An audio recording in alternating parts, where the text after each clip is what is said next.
Adriana, ¿qué reflexión te merece cuando fuiste y ocupaste el cargo de concejal durante estos dos periodos?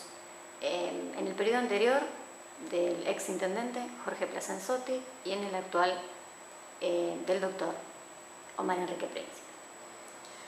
Bueno, en ambos periodos obviamente yo ejercí mi función de oposición, de contralor y de aportar ideas, para lo cual uno es electo concejal.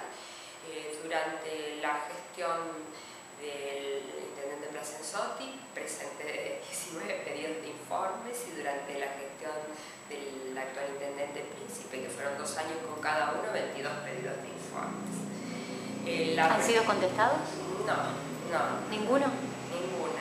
En una ocasión sí, el intendente Príncipe llegó al consejo con algunos libros contables y demás, pero yo le mentiría a la ciudadanía si diría que alguna vez pude acceder a la comprobación fáctica de alguna facturación o de algún tipo de documento. No. Marcó la diferencia el hecho de que, por ejemplo, para la inauguración de los periodos de sesiones se haga presente el intendente Príncipe, bueno, ese tipo de diferencias, nada más. Pero para mí, desde la banca de concejal, cualquiera de los dos merecía el mismo trato, puesto que a ambos tenían que controlarlos, que es una de las funciones básicas del concejal. Es más, si hubiese sido un intendente demócrata progresista, igualmente hubiese ejercido esa función de control tan importante y tan básica que debe ejercer un concejal. Actualmente, ¿cómo es tu mirada al Consejo Municipal y a los concejales que hoy integran el Consejo Municipal de nuestra ciudad? A mí me gustaría que se pudiese jerarquizar más la labor del consejo, desde la labor propia y la responsabilidad propia de los concejales a la hora de trabajar, a la hora de dedicarle tiempo, a la hora de analizar y profundizar los proyectos que se presentan, las modificaciones que se hacen a los proyectos que presentan otros concejales, y de poder tener la independencia necesaria como para hacer actividades propias, que por ahí en lo económico eso se complica bastante. Me gustaría, porque por ejemplo cuando en mi etapa de concejal yo iba a cursos, a charlas y cualquier tipo de actividad, siempre uno lo hace con el aporte dinerario del concejal, no es que uno tiene gastos pagos ni nada. Y es importante a veces confraternizar con gente que está ejerciendo como concejal en otras ciudades, porque podés tener ejemplos de gestiones, de actividades.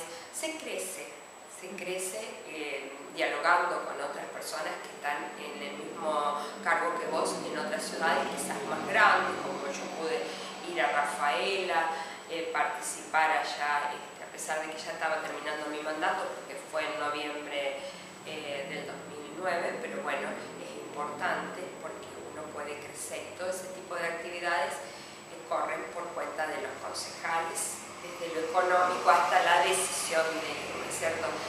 Me gustaría sí ver un consejo más maduro, más adulto, donde se piense primero en función de los intereses generales de San Carlos y se deje un poco de lado al que se fue, al que está, al que viene o al que vendrá, porque en definitiva un concejal es electo para representar a la ciudadanía, a la que lo votó, a la que no lo votó, a la que le resulta simpática o no simpática o como fuere. Uno llega a ocupar la banca y debe honrar ese cargo, debe honrar esa banca representando a toda la ciudadanía por igual.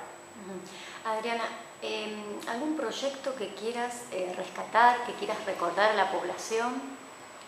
Muchos. ¿Que consideres importante? Hay muchos proyectos que quedaron en el camino sin su debida aprobación, si a eso te referís, ¿no?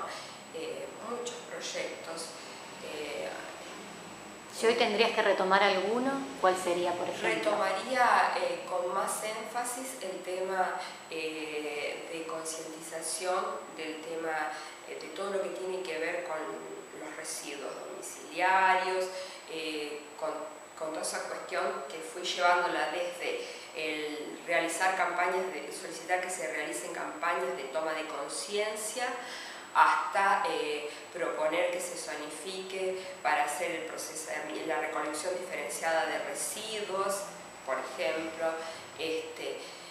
retomar todo eso desde cero, porque realmente hay que retomarlo desde cero, porque tanto esto como el tema del tránsito necesitan una continuidad en el tiempo, no podés discontinuarlo, o sea, se tiene que hablar semanalmente, quincenalmente, mensualmente, se tiene que llevar el tema y no se puede dejar hacer una charla y después por un año no hablar más del tema. Esto tiene que ser un día a día, un machacar, si se me permite el término, en la cabeza de cada uno de nosotros para que se tome conciencia y se hagan las cosas como se deben hacer. Un ejemplo es el tránsito, ¿no? El caos del tránsito, la generación de lomos de burro en todos lados, que la Ley Nacional de Tránsito dice que no debemos tener obstáculos en el camino y estamos haciendo lomos de burro. Entonces yo me pregunto qué puede pasar a la hora de que alguien se accidente en un lomo de burro. Yo creo que lo importante es generar conciencia más que todas las otras medidas supuestamente paliativas de lo que es el tema del tránsito. Esos son dos temas muy importantes. ¿Es posible generar conciencia en una sociedad con respecto al tránsito? Yo creo que sí, que es posible, Vos ves que cuando por ahí pasan algunos accidentes muy graves que nos golpean a todos, es como que de repente se produce un shock en la gente y se toman más precauciones a la hora de conducir. Bueno, hay muchas, acá había venido cuando yo era concejal un profesional de Rosario para empezar a trabajar el tema del tránsito y quedó en eso, en esa charla. Después no hubo continuidad, a eso me refiero, a la continuidad de esos temas que llevan a la toma de conciencia.